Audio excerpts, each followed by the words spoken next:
খাজা গরিব নওয়াজ রহমতুল্লাহি আলাইহি ও রাজার সাথে ঘটে যাওয়া সেই অলৌকিক ঘটনার পর আজমিরের রাজা ভিতর থেকে কেঁপে উঠলেন।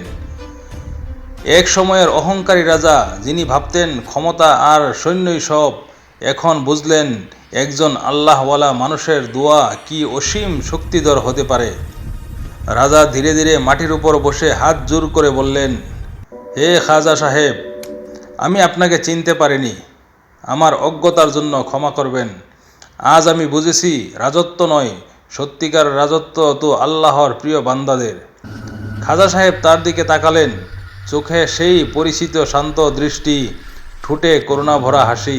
তিনি বললেন, রাজা, মানুষ তখনই বড় হয় যখন সে বিনয় শিখে নেয়। অহংকার আগুনের মতো, যতই তুমি তাকে জ্বালাও সে নিজেকেই পোড়ায়। রাজা মাথা নোয়ালেন। সেই দিন থেকেই তিনি খাজা সাহেবের মুরিদদের সাহায্য করতে শুরু করলেন। খাজা সাহেবের নাম শুনে আর কেউ তার শিষ্যদের কষ্ট দিত না। একদিন রাজা আবার খাজা সাহেবের কাছে এলেন। এবার রাজা নয়, এক সাধারণ ভক্তের মতো। তিনি নিজের রাজপ্রাসাদের পাশে একটি লঙ্গরখানা, দরিদ্রদের খাবারের ঘর নির্মাণ করলেন, যেখানে প্রতিদিন দরিদ্র মানুষ খেতে পেতেন।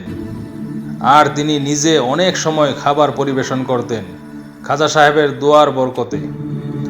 খাজা সাহেব তাকে আশীর্বাদ করে বললেন, রাজা, তুমি আজ রাজত্বের নয়, মানবতার মুকুট পরেছ।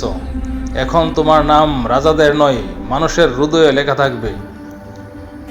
সেদিন থেকে আজমের শহর আরও পবিত্র হয়ে উঠল।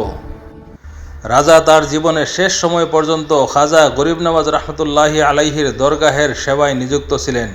তিনি প্রায়ই বলতেন, আমি রাজা ছিলাম, কিন্তু খাজা সাহেবের এক দৃষ্টিতেই মানুষ হতে শিখেছি।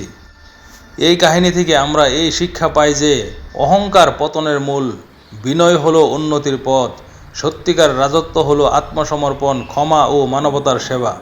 খাজা সাহেবের শিক্ষা, ভালোবাসা, ক্ষমা ও আল্লাহর প্রতি বিশ্বাস আজও সেইভাবে বেঁচে আছে।